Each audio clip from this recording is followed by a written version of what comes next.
Hello students, welcome back to my channel. आज हम start करने वाले हैं एक नया टॉपिक इंटरनेशनल बिजनेस एनवायरनमेंट का, जिसका नाम है अनटैड। बच्चों, बिना कोई डिले किए लेट्स स्टार्ट आवर टॉपिक। सबसे पहले इसकी फुल फॉर्म क्या होती है? अनटैड की फुल फॉर्म है United nation conference on trade and development. क्या है United nation conference on trade and development? कब आया था ये? 1964 में आया था। ठीक है, किसके द्वारा इसको लाया गया? यूनाइटेड नेशंस जनरल असेंबली के द्वारा इसको लाया गया, पहली चीज। और इसके हेडक्वार्टर्स कहाँ पे है? जनेवा, स्विट्जरलैंड में इसके हेडक्वार्टर्स है। ये बना कब? 1964 में बना। क्या है ये? एक परमानेंट बॉडी है। इसकी फुल फॉर्म क्या है? United nation conference on trade and development. अभी हम डिटेल में पढ़ेंगे इसकी हिस्ट्री के बारे में, ये क्या करता है। तो सबसे पहले देखो बच्चे, जो नेट का एग्जाम दे रहे हैं, एनटीए नेट का, उनके लिए ये इन्फॉर्मेशन बहुत ज़्यादा ज़रूरी है, क्योंकि कई बार एमसीक्यू फॉर्मेट में क्वेश्चन आया हुआ है। एक बार क्वेश्चन आया था अनटैड की फुल फॉर्म क्या है, एक बार क्वेश्चन आया था वो कब बना था, एक बार क्वेश्चन आया था कि उसका फंक्शन या ऑब्जेक्टिव में से। तो 3 बार नेट के पेपर में यहाँ से क्वेश्चन आया हुआ है। So those who are preparing for that, ये छोटी छोटी इंफॉर्मेशन ध्यान में रखना। बच्चों, कब बना था, किसके द्वारा बनाया गया था, हेडक्वार्टर्स कहाँ है? तो सेम यही चीज़ यहाँ पे लिखी हुई है कि अनटैड जो है वो इंटर गवर्नमेंटल बॉडी है, जो यूनाइटेड नेशन जनरल असेंबली द्वारा बनाया गया 1964 में। इसके हेडक्वार्टर्स कहाँ पे है और इसके रीजनल ऑफिसेस कहाँ पे है, ये सब इसमें मेंशन है। तो अब हम स्टार्ट करते हैं कि भाई इसको बनाने की ज़रूरत क्या पड़ी, ऐसी क्या प्रॉब्लम आ गई थी जो हमें एक नई बॉडी बनानी पड़ी। क्योंकि देखो, हमारे पास ट्रेड को मैनेज करने के लिए WTO है, और फंड्स वगैरह की प्रॉब्लम के लिए वर्ल्ड बैंक है, IMF है। तो ऐसा क्या हुआ कि हमें अनटैड बनाने की ज़रूरत पड़ गई। एक वर्ल्ड वॉर 2 के बाद जो गैप्स हैं डेवलपिंग कंट्रीज के बीच में और डेवलप कंट्रीज के बीच में बढ़ते जा रहे थे, बहुत ज़्यादा प्रॉब्लमेटिक होती जा रही थी सिचुएशन, कि डेवलप कंट्रीज और ज़्यादा डेवलप्ड होती जा रही थी, और जो डेवलपिंग कंट्रीज हैं वो फ्रस्ट्रेटेड होती जा रही थी, क्योंकि वो अंडर डेवलप होती जा रही थी। अब तो इस प्रॉब्लम को सॉल्व करने के लिए हमारे पास जो है कुछ ना कुछ हमें एक ऐसा चाहिए था जो, यार ये जो गैप है ना, देखो अगर आप रीजंस में भी देखोगे कि क्यों अनटैड को बनाया गया, तो सबसे पहला रीज़न क्या था कि जो डेवलप्ड और डेवलपिंग कंट्रीज हैं उनके जो बीच में गैप है वो बढ़ते जा रहे हैं। जैसे आपने एक वो कहावत सुनी है ना, अमीर और अमीर होते जा रहे थे, गरीब और गरीब होते जा रहे थे। तो ऐसे ही यहाँ पे क्या प्रॉब्लम आ रही थी वर्ल्ड वॉर 2 के बाद, जो डेवलप कंट्रीज हैं वो और डेवलप होती जा रही थी, और जो डेवलपिंग कंट्रीज है वो अंडर डेवलप्ड होती जा रही थी। तो ये गैप को रिड्यूस करने के लिए हमें एक ऐसी बॉडी की जरूरत थी जो इस गैप के ऊपर काम कर सके। दूसरा, गट से जो हमें डिससेटिस्फैक्शन थी। अब ये क्या है? WTO वाले लेक्चर में मैंने आपको गट के बारे में बताया था कि WTO से पहले हमारे पास गट एक टेम्प्रोरी बॉडी थी जो 1947 में आई थी। 1948 से उसने काम करना स्टार्ट किया था, और 1994 तक उसने काम किया था, क्योंकि फिर 1995 में हमारे पास WTO आ गया था। तो यहाँ से क्या था कि ये इतना अच्छे तरीके से अपना काम नहीं कर पा रही थी। ये एक टेम्प्रोरी बॉडी थी जो सिर्फ गुड्स में डील कर रही थी, और वो जो ये गैप था ना डेवलपिंग और डेवलप कंट्रीज के बीच में, उसको नहीं हटा पा रही थी। और फिर हमारे पास WTO भी था, जो कि बहुत बाद में आया। तो कहने का मतलब क्या है कि हमें क्यों अनटैड को बनाने की जरूरत पड़ी? क्योंकि डेवलप कंट्रीज और ज्यादा डेवलप होती जा रही थी, और डेवलपिंग कंट्रीज जो है वो अंडर डेवलप्ड होती जा रही थी। और जो गट है वो अपना काम अच्छे से नहीं कर पा रहा था।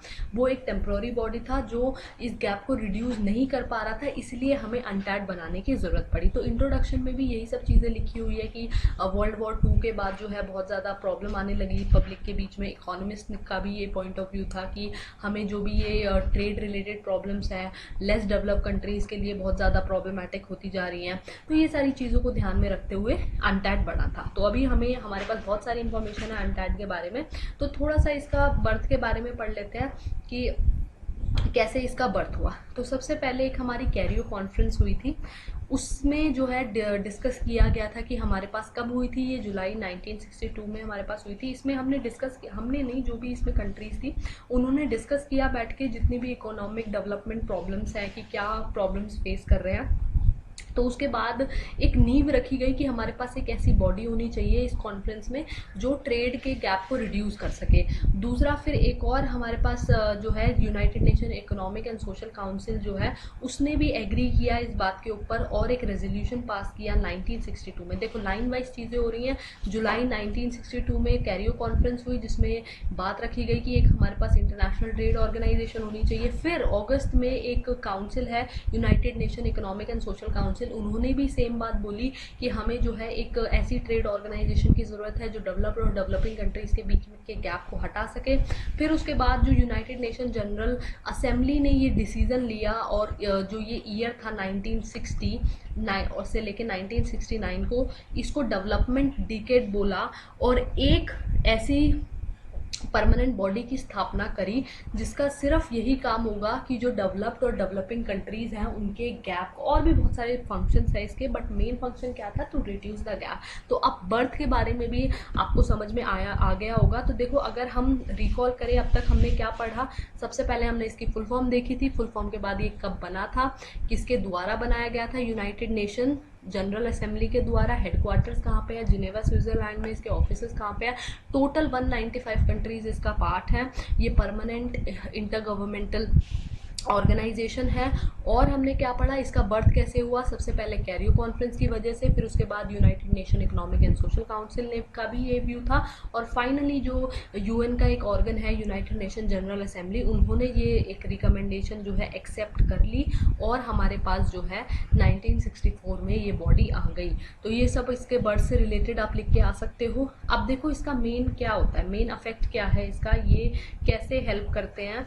देखो, सबसे पहले जो है ये जितने भी डेवलपमेंट चैलेंजेस हैं कंट्रीज के पास, उसको एड्रेस करते हैं, उनको सॉल्व करने की कोशिश करते हैं, जितने भी जो इंटरनेशनल ट्रेडिंग सिस्टम है उसके ऊपर काम करते हैं, जो भी इकोनॉमीज हैं उनको डाइवर्स, देखो कहने का मतलब क्या है कि उनको लेस डिपेंडेंट बनाते हैं, कि जो भी इकोनॉमीज हैं चाहे वो डेवलप्ड है डेवलपिंग है, उनको इस तरीके से अपॉर्चुनिटीज़ प्रोवाइड करते हैं कि वो दूसरी कंट्रीज़ के ऊपर लेस डिपेंडेंट हो, फाइनेंशियल प्रॉब्लम उनको फेस ना करना पड़े, डेट रिलेटेड प्रॉब्लम उनको फेस ना करना पड़े, इन्वेस्टमेंट की तरफ उनको ज़्यादा अट्रैक्ट किया जाता है, डिजिटल टेक्नोलॉजीज़ की तरफ अट्रैक्ट किया जाता है, एंटरप्रेन्योरशिप और इनोवेशन को प्रमोट किया जाता है, लोकल फर्म्स को जो है एक वैल्यू ऐड करने का, वैल्यू चेन बनाने का मौका दिया जाता है, गुड्स को फ्लो करने के लिए हेल्प किया जाता है, कंज्यूमर्स को प्रोटेक्ट किया जाता है, जो कंपटीशन के बीच में जो स्ट्रिक्ट रेगुलेशन है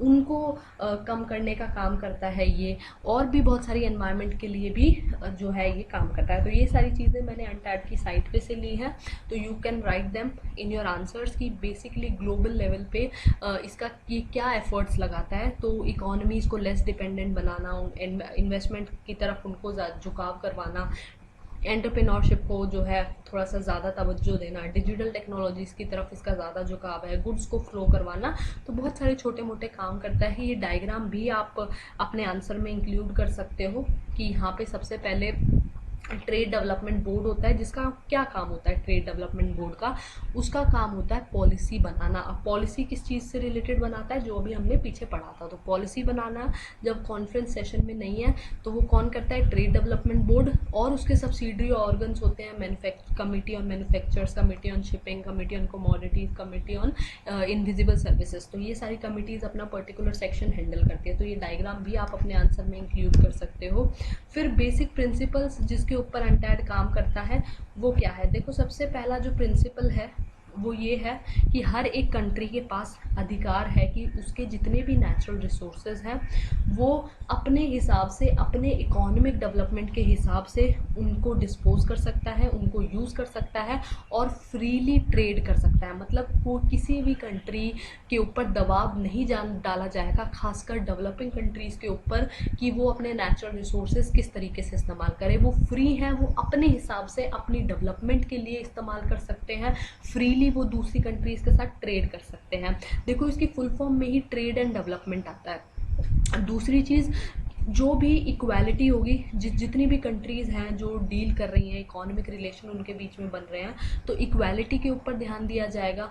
उनको वो खुद डिसाइड करें कि उनको क्या एक्सपोर्ट करना है, कैसे डिस्पोज करना है, और किसी भी कंट्री के इंटरनल अफेयर्स में दखलंदाजी नहीं की जाएगी। जैसे देखो वर्ल्ड बैंक और IMF के बारे में हमने पढ़ा था कि वो थोड़ा सा ज़्यादा दखलंदाजी करते हैं इंटरनल मैटर्स में। तो अनटैड जो है किसी भी कंट्री के इंटरनल अफेयर्स में इंटरफेयर नहीं करता है।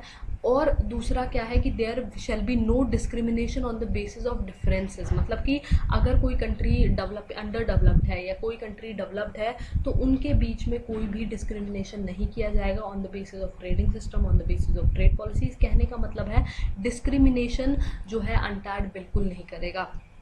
तो अनटैड के कुछ बेसिक प्रिंसिपल्स थे कि हर कोई कंट्री अपने हिसाब से नेचुरल रिसोर्सेज को डिस्पोज कर सकता है, इक्वालिटी होगी, कोई इंटरफेरेंस नहीं होगा, डिस्क्रिमिनेशन नहीं होगा। तो इन बेसिक प्रिंसिपल्स के ऊपर अनटैड काम करता है।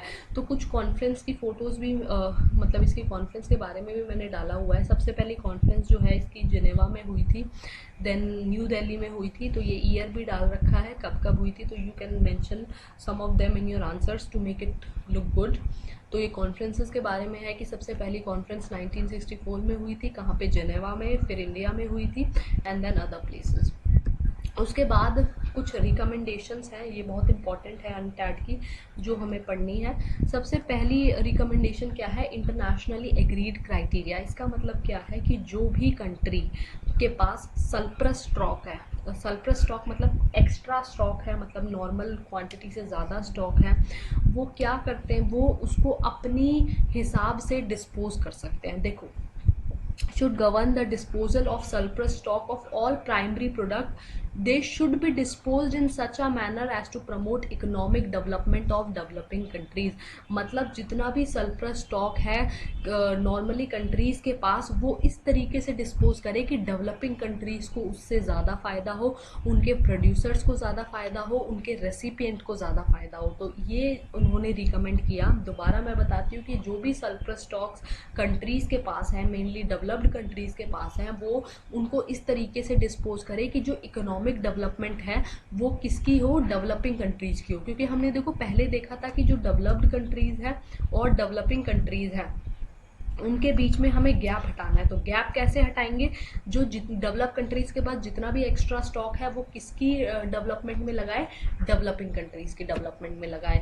फिर हमने एक चीज़ और है इसमें बड़ी अच्छी है, ये क्या है, यूनिलेटरल टैरिफ रिडक्शन। इसका क्या मतलब है, जो डेवलप्ड कंट्रीज़ हैं वो इस तरीके से ग्रांट करेंगी। वो देखो, टैरिफ मतलब क्या होता है, टैरिफ मतलब होता है एक तरह का टैक्स, और रिडक्शन मतलब होता है कम करना। तो टैक्स को कम करना।